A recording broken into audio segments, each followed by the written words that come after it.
Hablar un poquito sobre la guerra colectiva y las acciones para la paz. Tenemos lo de la ley contra el odio y el racismo. Entonces, con usted, yo creo que así está bien.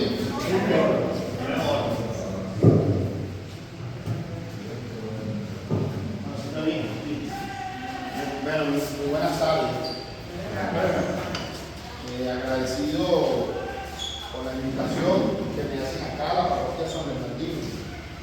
Este es uno y es de uno. Sí. Bueno, conmigo me acompaña el compañero Wilfredo, ¿verdad? Sí. Y está el compañero Evo Rojo, que también acompaña la Escuela de Formación del partido a nivel de Caracas, con el compañero Wilker Ángel Paredes, quien es el formador del equipo político de la dirección regional. A los que no me conocen, mi nombre es Jimmy Budillo, soy jefe del circuito número 6 del partido en Caracas, por el partido que corresponde a Antímano, El Paraíso y El Espíritu. Homólogo prácticamente el compañero Alexander Berroquerán, que es el jefe del circuito, que tiene 5 o 6 parroquias en este circuito número 3. Y aparte de eso, soy concejal, presidente de la Comisión de Economía, Finanzas y Desarrollo Económico. Pero el partido en este momento está aplicando en todo el territorio nacional por la vicepresidencia de formación la orden de operaciones número 007. Esa orden de operaciones tiene una fase importante en el cual se debe difundir en primera instancia los equipos políticos regionales, municipales, parroquiales. En el caso de Caracas se aplicó los circuitos, las parroquias y los entes. Entonces, en ese sentido, el tema a difundir, debatir, construir de forma colectiva tiene que ver con la guerra cognitiva. Y desde allí, desde ese bloqueo que hicieron a nuestros seres humanos, a nuestros militantes de la revolución y en especial a las familias venezolanas, ¿qué hacemos nosotros para lograr desde las distintas instancias lograr la paz y lograr en esta transición de aquí al 10 de enero que nuestro presidente obrero Nicolás Maduro Toro en paz asuma la presidencia de la República Bolivariana de Venezuela? Y no solamente el 10 de enero, más allá del 10 de enero, porque nosotros estamos claros y hemos creado condiciones como pueblo, como partido, como gran polo patriótico, que nuestro presidente obrero Nicolás Maduro Toro va a asumir. Pero ellos pretenden, antes y después del 10, tratar de crear condiciones para que eso no ocurra. Y nosotros, para llegar al tema del bloqueo que han hecho con nuestra militancia, nosotros tenemos que recordar que el 28 de julio,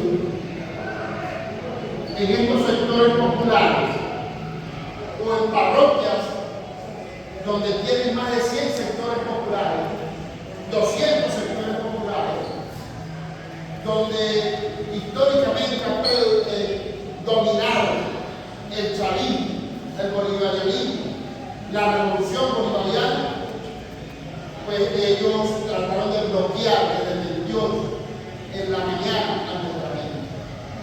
Algunos lo llaman guerra multiforme, porque de muchas maneras trataron de bloquear a nuestra mensaje. En primera instancia, no sé si por eso es negativo, pero posiblemente en estos sectores populares, los Erasmus, aquí no viene el nombre del sector, los blancos,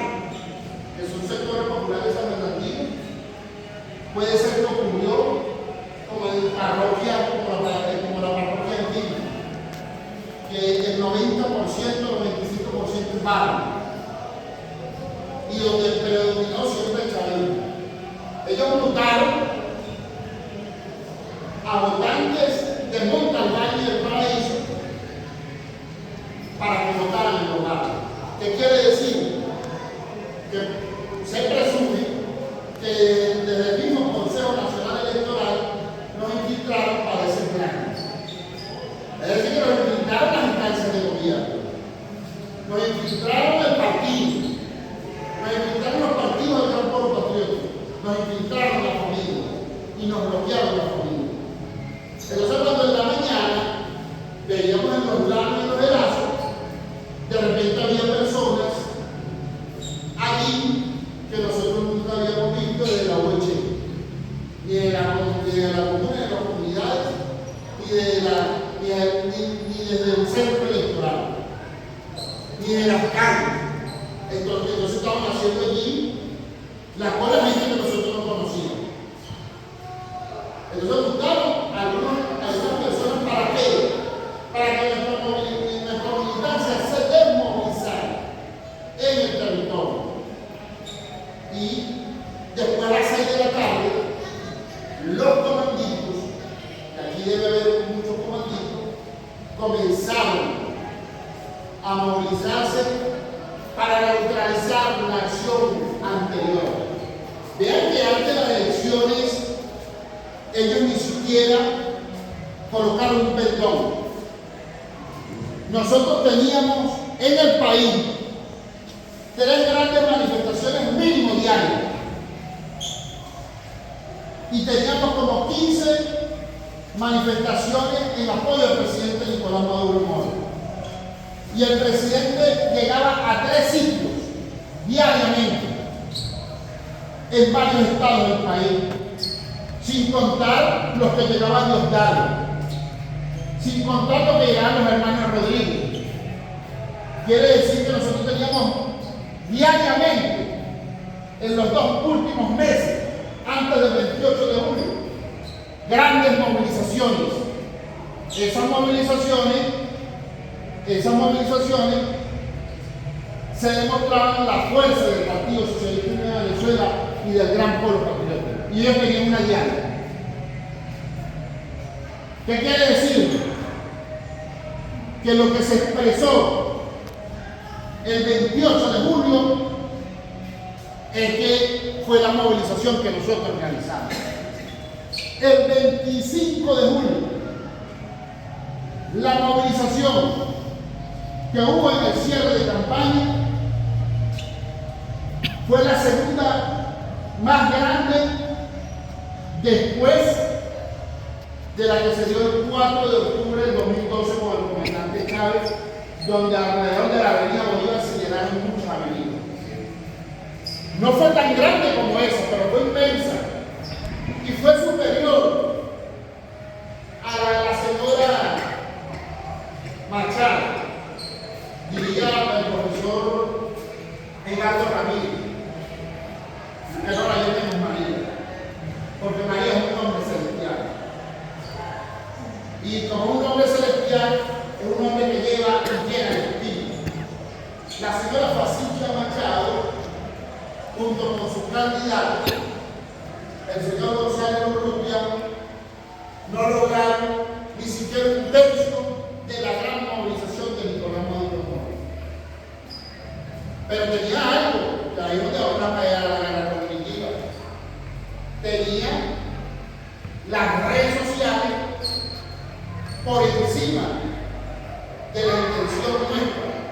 Por eso que el chavismo jamás debe dejar de buscar al vecino al vecino. Porque mal o bien, con nuestros errores y nuestras fallas que tenemos, los que estamos en el barrio, y no solamente en el barrio, en las organizaciones, dando la cara, con fallas y errores, son nuestros jefes de comunidad y nuestros jefes locales, y nuestras estructuras del partido. Con fallas y errores, nuestros diputados, nuestros concejales. Ya ello lo vemos solamente en redes sociales y en los medios de comunicación. Entonces, bien, el día 28 hacen eso. El día 29 salieron los comanditos, pero esta vez no salieron en San Bernardino, ni salieron en el Recreo, ni salieron en el este de la ciudad, ni quemaron la avenida Paz del Paraíso. Esta vez vinieron para una votación popular. Vamos a bloquear psicológicamente al chavista de los lados, que ha salido a defender la corrupción. Vamos a tratarle cacerola. Vamos a hacer la marimba en García, en el Valle, en Antigua. Antigua, la parroquia chavista de carácter históricamente. Jóvenes de Antigua, pagados. Jóvenes de Antigua pagados que no tienen conciencia y muchos de ellos no votaron.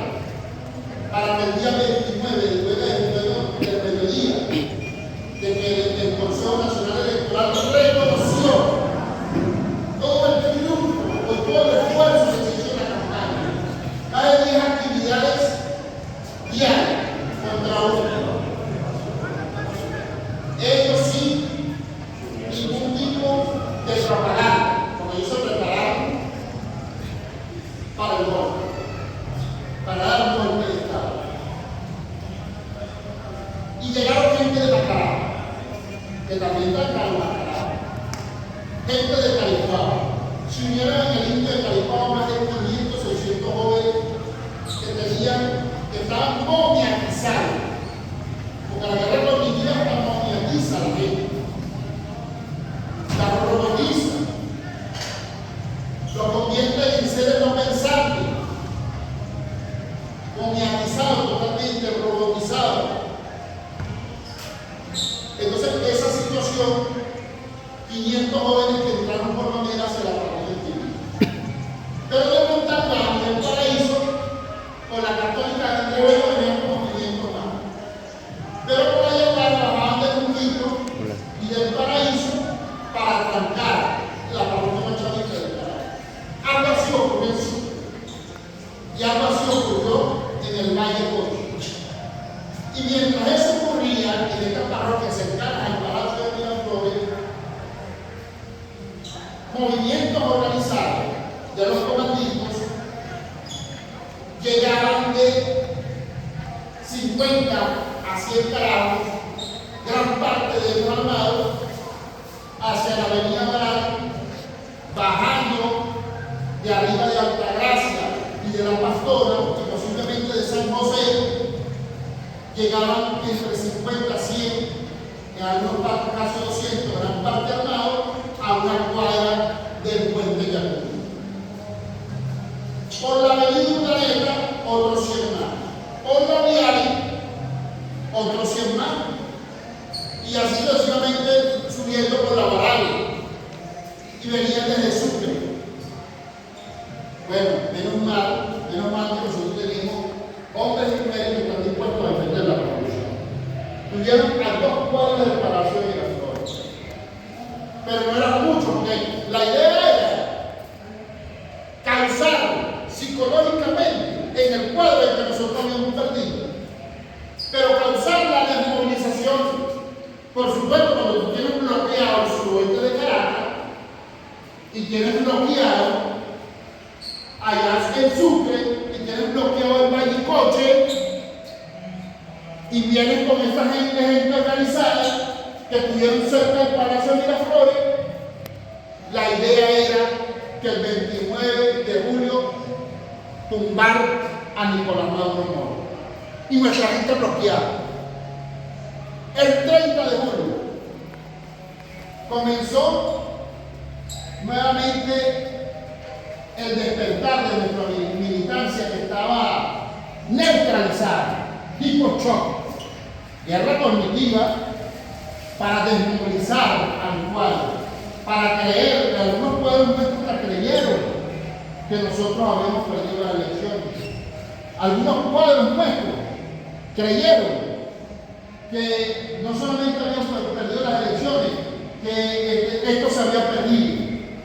Y algunos cuadros nuestros todavía creen que podemos perder la revolución. Es posible, si seguimos creyendo en eso. Entonces, en ese sentido, sentido, tenemos que desbloquearnos y entender que tenemos que defender la revolución. Y lo vamos a defender no solamente con las armas. Si nos toca defender la revolución con las armas, vamos a defender la revolución con las armas. Pero la vamos a defender en el constante debate de la realidad.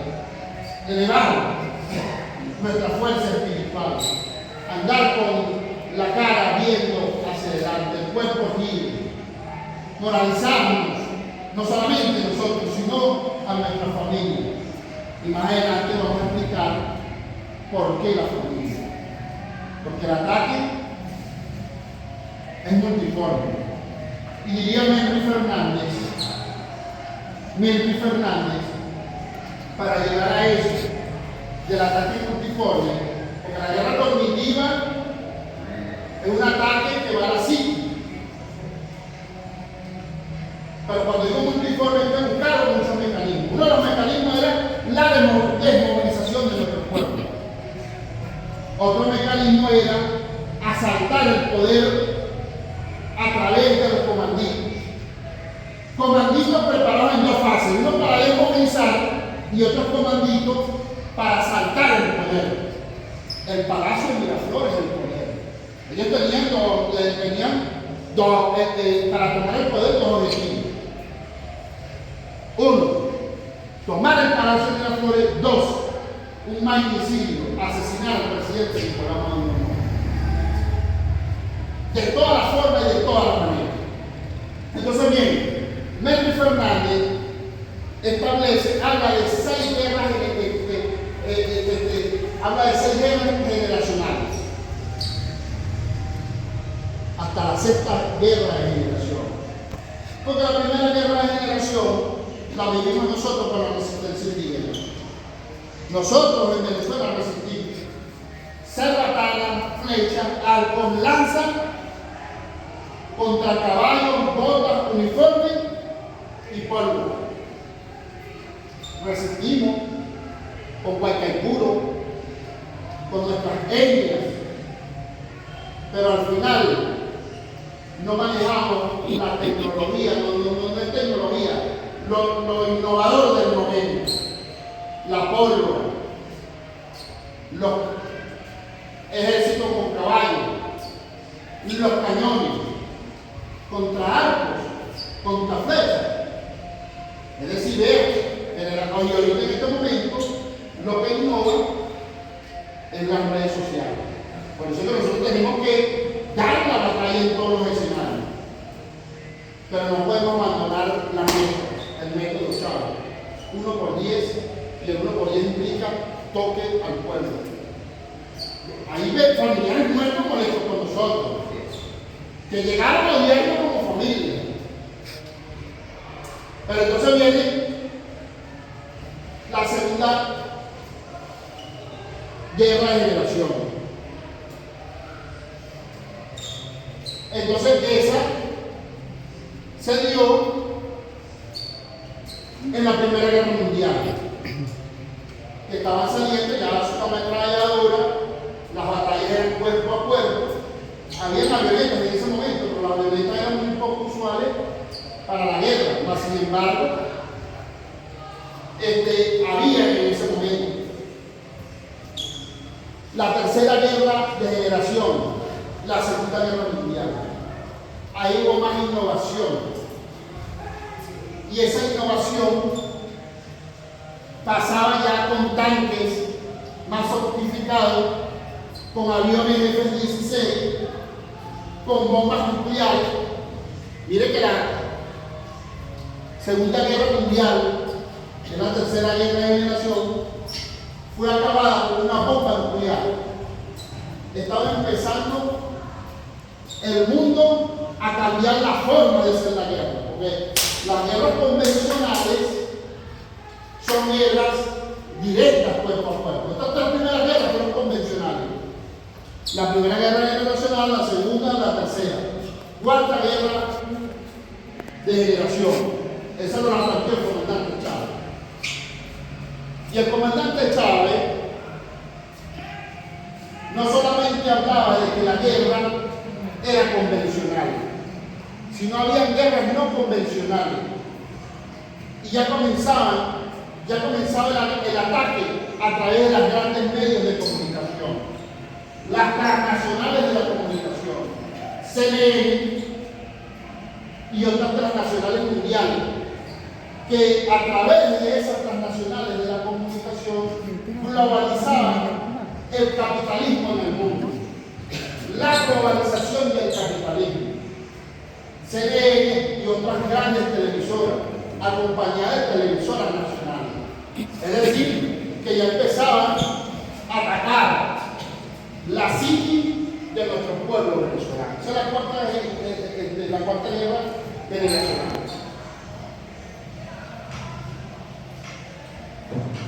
Y desde allí comenzaron a confundir.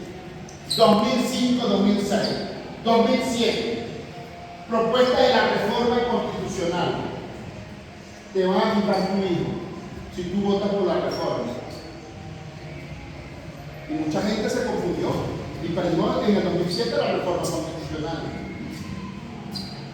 Del 2006 del 2000 al 2006, esa cuarta guerra generacional, guerra de cuarta generación,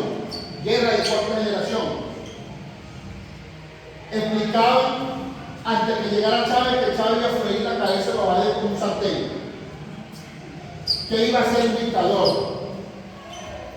que estaba quitando la tierra a los grandes terratenientes para hacer los pobres, entonces se convertían en enemigos y confundían al pueblo. La reforma constitucional, que quien tenía 4 casas le quitaban 3 para que el Estado lo asumiera, que le iban a quitar los hijos a las madres.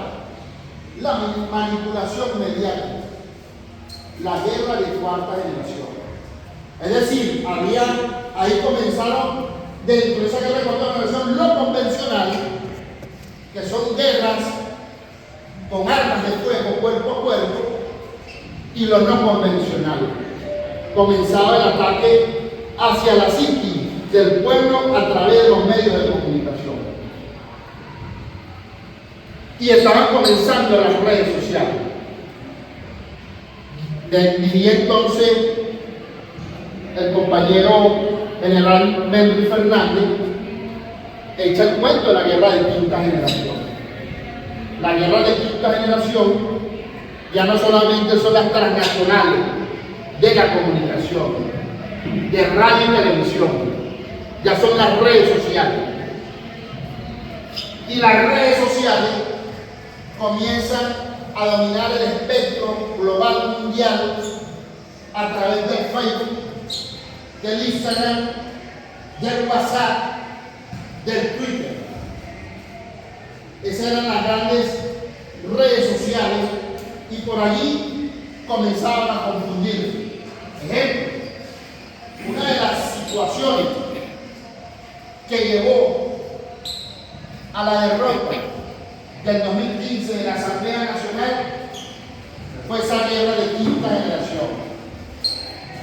Ya los gringos entendieron y comprendieron que con una guerra cognitiva, neurológica, pudieran cambiar y a través de las redes sociales pudieran cambiar el mundo. Entonces, en ese sentido, en el 2015 llegó al poder la derecha venezolana en el poder legislativo, en la Asamblea Legislativa. Y lo primero que dice el presidente designado de esa Asamblea Legislativa es que va a salir de Nicolás Maduro en 6 meses. Pero nosotros no nos quedamos con eso. En ese momento hubo una sensación en parte de nuestra militancia que se había perdido todo. Y el presidente Nicolás Maduro Moro llamó y convocó al Congreso de la Patria. Y en el Congreso de la Patria, creó 2 elementos fundamentales para la defensa de la revolución. Mientras eso ocurría, el ataque en las redes sociales era cada vez más agudo contra el pueblo para tratar de salir del gobierno. Entonces, esa guerra de quinta generación, el presidente plantea no solamente lo que vimos en la cuarta generación, que era la convencional y no convencional, sino que se agrega un elemento nuevo, que es la guerra económica. Porque en el 2015 recordamos que uno de los elementos que utilizaron para ganar la Asamblea Nacional fue la cola. Y con la cola manipularon a nuestra gente en casi todas las parroquias de los municipios, de tantos negocios que había, 2015-2016, solamente dejando a otros negocios por parroquia para distribuir productos de primera necesidad de la cesta básica, llámese arroz, pasta, harina. Golpearon a la mujer y al niño como sujetos históricos de la revolución, que no conseguían las toallas sanitarias, el champú. Los niños no conseguían los pañales o la leche, la leche que en verdad requería, que suplantaba la leche materna. Las fórmulas lácteas que estén acordes a los niños recién nacidos o de 1 año o de 2 años. Allí atacaron. Entonces el presidente Nicolás Maduro en el Congreso de la Patria creó 2 cosas. Uno, el CLAC. Y ese CLAC toma un ejemplo del estado de Yaracuy y del estado Tragedia, y que se parecía a la libreta de Cuba. El CLAC se convirtió en una herramienta de defensa en esa guerra de quinta generación. Pero también creó el sistema patria. Y a través del carnet de la patria, para tratar, porque con la guerra económica el país quedó casi bloqueado. Este carnet de la patria creó esos bonos para reforzar o cuidar el poder adquisitivo de nuestro pueblo, lo que llaman la protección al salario, porque el pueblo en este momento requiere un salario digno, pero como un país quebrado, que el dólar estaba, el barril de petróleo, perdón, con Chávez en más de $130 por barril, con una producción de 4 millones de barriles diarios, llegó a estar con Maduro en menos de $1 y una producción de 800.000 barriles diarios. Y para producir cada barril se necesitaban $14 para la transformación. Hizo más de Nicolás Maduro. Y 2 elementos fundamentales de la resistencia de esa guerra de quinta generación, que no solamente utilizaba lo convencional o lo no convencional a través de las transnacionales y las redes sociales. Las redes sociales se quedó con Chávez, pero la quinta generación a esto le agregaron la guerra económica. Y la guerra económica llevó a situaciones difíciles. El salario, convirtieron el salario más alto de Latinoamérica en el salario más bajo de Latinoamérica. Aparte del salario, el desabastecimiento, el acaparamiento, el contrabando de extracción, nos sacaban los productos por la frontera, el bachaqueo de los bolívares, nos fueron llevando a lo que decía el señor Tomás Juanito, el señor Capriles Redondo, la dolarización de la economía, y nos fueron llevando a la dolarización de la economía. Entonces esa guerra de quinta generación permitió que con estos 2 elementos se lograra la resistencia necesaria en la década pasada, después del 2015.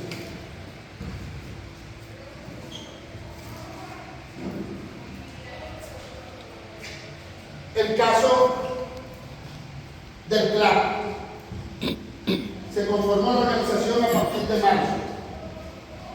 En el 2014, Capriles llamó a descargar la rechera. Y ahí hubo 13 fallecidos.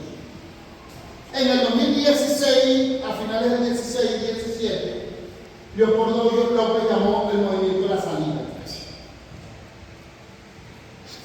Y el 1 de mayo del 2017, Nicolás Maduro Moro, que lo llaman bruto, porque creó el plan y creó el sistema patrio, llamó a un proceso nacional constituyente. Y la propuesta fue rescatar la paz. En el 2017, cuando el 31 de julio y la primera semana de agosto, ganan los constituyentes y empezaron a crear un andamiaje jurídico de normas y de leyes para lograr la paz. Y se logró la paz. En ese momento político. Pero seguíamos teniendo la situación de la economía que estaba totalmente por el piso. En el lapso del 2015 al 2020 hubo tres reconversiones de la moneda, porque fueron dañando la economía con el dólar. Es decir, en la quinta generación, para recordar, guerra convencional que no se utilizó, que es cuerpo a cuerpo, que es otro país que viene a invadir otro país. No convencional, redes sociales y medios de comunicación para atacar la psique. Es decir, que la guerra psicológica, neurológica o cognitiva no viene de ahorita. Lo que pasa es que ahorita surgió más efecto por todo esto que hemos venido pasando. Y en la quinta generación, la guerra económica. La guerra económica. Y después, en el 2019, agudizaron en 2018, con el bloqueo económico, comercial y financiero. Y aplicaron, aparte del bloqueo, unas llamadas sanciones. Que no son sanciones, porque ningún país del mundo tiene la cualidad jurídica de sancionar, porque no es un juez. El mundo tiene que ser un mundo equitativo, donde todas las naciones tienen que reconocerse por igual. Entonces, bien, ese bloqueo implicó sanciones. Algunos lo llaman medidas unilaterales y coercitivas. Diría el embajador de Cuba, Dagoberto Rodríguez Barrera, porque eso es similar a Cuba. No son ni medidas unilaterales ni coercitivas ni son sanciones. Son una declaración interna, porque está golpeando el estómago venezolano. Entonces ya la guerra pasó a ser no convencional, porque cuando es no convencional utilizan mecanismos a través de redes sociales, a través de medios de comunicación, a través del bloqueo, a través de guerra económica, buscan mecanismos para golpear el estómago del pueblo venezolano, o del pueblo cubano, o del pueblo nicaragüense.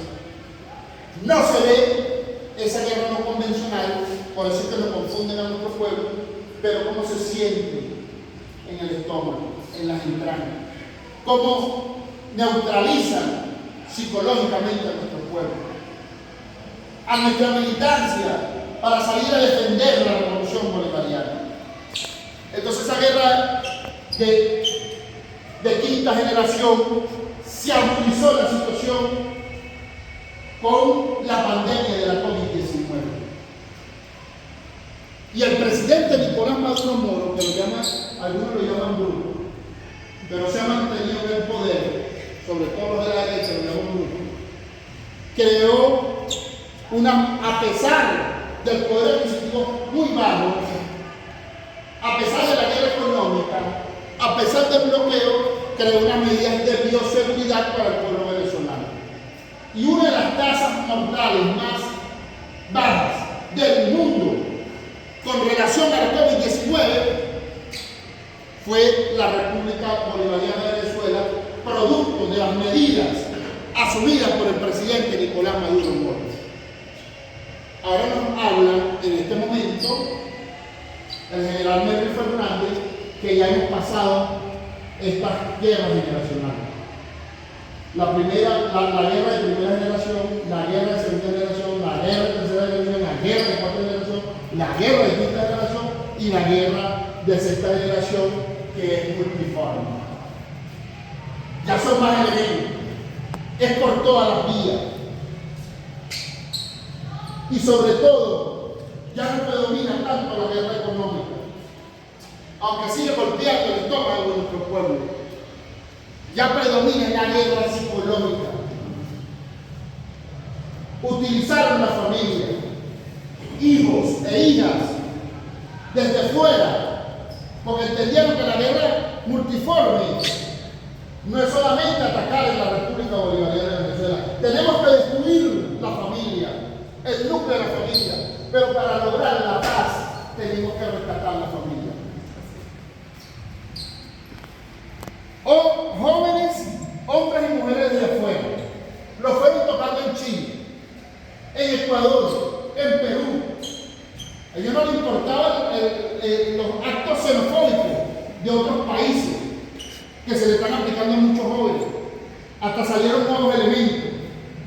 El femicidio xenofóbico, cómo han violado y asesinado a mujeres venezolanas en Perú. Producto de ese éxodo inducido, de esa migración inducida, porque lo indució la gente de la señora fascista Machado, la gente de 20 Venezuela, la gente de otros países del mundo, el grupo de Lima, indució a que muchos jóvenes se fueran del país, a que arriesgaran su vida por el Darién, a que perdieran su vida fuera de la República Bolivariana de Venezuela. Los inducen y los manipulan afuera. Y ellos llamaron a las madres: mamá, si tú votas por Nicolás Maduro, olvídate de mí, perdiste un hijo, perdiste una hija. Papá, si tú votas por Nicolás Maduro, no te vuelvo a meter la plata. Algunos padres dignamente dijeron: no me manden nada, porque yo voy a resistir aquí al lado de los pueblos. Es decir, que esta guerra multiforme de la sexta generación atacaron a los jóvenes no solamente en los barrios, sino desde afuera. Es psicológica, es decir, que no es solamente en las redes sociales, sino que también son el seno de la familia. Más que las redes sociales, cuando nosotros no asistimos a las redes sociales, entre la cuarta y la quinta guerra generacional. Y defendíamos con las redes sociales. No, esta vez el ataque fue ahí, al núcleo, a la familia, desde afuera y desde dentro. Con las redes sociales confundían a nuestros jóvenes. Las redes sociales, un 26% de lo que la gente ve entre medios de comunicación, televisión, radio, son las redes sociales. Pero cómo meten odio y inoculan a través de las redes sociales. Entonces, desde fuera, el ataque desde fuera, ya no son de los gobiernos, sino de nuestra gente que está momiatizada afuera y sobre todo el sector de la juventud. Esa guerra multiforme, desbloquear psicológicamente, con lo que yo le hablé al principio, de que nuestra gente se desmovilizara para salir a votar, para que nuestros cuadros no aplicaran el 1 por 10 como era, porque nos confundieron también a gente que le dimos el 1 por 10, y para que no salieran a defender la revolución, ni a celebrar el triunfo de la revolución bolivariana. Vean esto: jóvenes desde afuera, ataquen a través de las redes sociales, que te están tocando la psique, el odio, te llegan a las neuronas, crean sensación de que en los lanos y en los merazos todo está acabado. Crean, te inoculan para que tú empieces a odiar. Vean esto: desmovilización, ataque organizado, búsqueda del poder por cualquier vía. En este momento están planteando una injerencia. Y es la primera vez en la historia de Venezuela que algunos sectores de oposición están pidiendo injerencia imperial en nuestro país. En 1902, presidente Cipriano Castro, 1902, el Mocho Hernández era el mayor opositor del gobierno de Cipriano Castro y estaba preso en prisión en las Mazmorras. Y llegaron, porque supuestamente Venezuela tenía una deuda inmensa a Europa, y llegaron barcos de Alemania, de Inglaterra, que es el Reino Unido, y de Italia, y se pusieron al frente con los cañones apuntando en la costa de La Guaira y del estado Aragua. Y el Mocho Hernández llamó a Cipriano Castro de que le entregaron el ejército y las armas y le dieron la vaina. Y fue el primero que salió hacia la costa a defender la patria. En ese momento un llamado del presidente Cipriano Castro que dice: la planta insolente del extranjero ha profanado el suelo sagrado de nuestra patria. Y llamó al pueblo a defender la patria. Esto no, aquí cuando quiere Capriles Madoki, el señor Juan Guaidó, Antonio Ledesma, la fascista Machado, llaman a actos violentos, actos de fascismo. Entonces, vean por lo que les coloqué aquí de la sexta generación. Métale el fascismo, métale el terrorismo, el antinacionalismo. Nosotros somos nacionalistas, nosotros somos bolivarianos, nosotros somos socialistas, nosotros somos chavistas y vamos a defender la patria en las circunstancias que sean. Pero nosotros no podemos tener miedo. Y sobre todo las generaciones, porque tenemos 5 generaciones del partido. Estas son las guerras de primera a sexta generación, pero tenemos 5 generaciones del partido. La originaria es la más leal. Entre sexo masculino y femenino, las mujeres son más leales. La cuarta generación, que es la de Chávez, Nicolás Maduro y Diosdado. La tercera generación, que somos parte de los que están en edad, hacia los 35 años. La segunda generación, ahí fue la mayor votación de ellos. Hay que hacer una política hacia la segunda generación. ¿Cómo es eso que el país, que nosotros hemos luchado tanto, hemos resistido tanto, unos jóvenes que no han estudiado los procesos históricos de la revolución bolivariana, tengan duda del esfuerzo que hemos hecho todos nosotros? Es allí donde nosotros tenemos que ir, a rescatar la familia, a rescatar la paz. Y está la nueva, que es la quinta generación. Esa quinta generación que son los jóvenes de 12 a 18 años, que vienen creciendo algunos como el niño Salvador, como María Alexandra, que es comunicadora social y popular. Entonces, bien, para lograr la paz, tenemos que verificar todo esto. Entonces, la guerra neurológica o cognitiva se basa en la fusión de todos estos elementos que aplicaron en una llamada guerra multiforme. Ahora, ¿cómo logramos la paz? Seguimos trabajando, el partido no puede pararse. El partido tiene que seguir construyendo la revolución en el territorio. Pero no solamente para aspirar de que el Estado nos dé todo. Para lograr la paz necesitamos comunas. Y necesitamos consejos comunales. Y necesitamos comunidades organizadas. Pero no comunas solamente para que ayuden al Estado, sino para construir junto al pueblo. Para lograr la paz Tenemos que salir del despotismo de algunos de nuestros dirigentes, sea a nivel nacional, regional, municipal, o sea de una comunidad y una calle, o de una ONG. A veces conseguimos jefes de comunidad y de ONG, o de calles que maltratan a la comunidad del pueblo. ¿Cómo vamos a lograr la paz si para entregar una bolsa digamos con despotismo?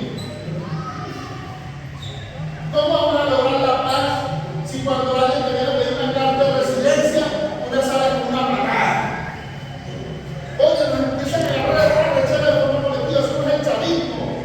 Chávez nos enseñó a amar, amor, para lograr la paz, amor, para lograr recuperar la familia, es meterse en la familia del pueblo venezolano. Hay mucha gente de la familia que siempre votó con nosotros para que no quiso votar con nosotros. Pero es importante la idea. Tal vez te rechacen porque están inoculado en este momento el cerebro con ese ataque neurológico y cognitivo. Para lograr la paz se requiere de cada uno de nosotros construirla, pero para construir la paz se requiere de mantener al presidente Nicolás Maduro muerto. Porque si llegase por esta circunstancia a llegar a la derecha, sépanlo que a muchos de nosotros, con cuidado si no por nosotros, nos van a perseguir, nos van a querer asesinar. Porque esos ciudadanos lo demostraron el 28 y el 29 y 30 de julio, de lo que son capaces. Al lado nuestro, vivimos alegres, medianos, de primera justicia, y nosotros nos respetamos. Y tal vez salimos con despotismo, eso tenemos que mejorarlo. Y tal vez muchos dirigentes de nuestros hombres son machistas, pero también tal vez muchas mujeres nuestras también son machistas. Tenemos que pasar a la cultura socialista, que es la cultura del feminismo, donde todos somos iguales. Y el hombre es más que la mujer y la mujer es más que el hombre. Es aquí donde está rescatar el núcleo de la familia, defender, informar, donde hay algunas situaciones indebidas o donde hay unas presuntas personas que están llegando en este momento a tratar de confundir a nuestro pueblo. Así que los planes, el eje 1, Orange, y el eje 2 de San Bernardino, a partir de este momento, tenemos que desplegarnos con amor en ese territorio. Porque hay momentos que, bueno, agarramos la rechera con alguna gente que estuvo con nosotros a la seguridad. O nos prendió, o nos rayaron las paredes, o nos brincaron. Pero el revolucionario tiene la capacidad, inclusive hasta el perdón. Lo que le hicieron a Chávez es perdonar. Y él llegó con la cruz. Y perdonó. Y eso permitió que Chávez se mantuviera largo tiempo. Porque el importante de la realidad hizo ver que él tenía la razón. No como los Estados Unidos que quieren imponer la razón a punta de armas o de guerra neurológica y psicológica o bloqueándole la economía a los países porque él es el policía del mundo. No, nosotros somos distintos. Nosotros somos hijos e hijas de Bolívar, de José Martí, del Che Guevara, de Lenin, de Chávez, de Zamora, de Simón Rodríguez, el padre de la monarquía, del poder del territorio. Y es ahí en la comuna, el poder del territorio y el poder del pueblo. Vamos a desplegarnos con fuerza, a hacer el socialismo, a construir la patria bolivariana, a acompañar a Nicolás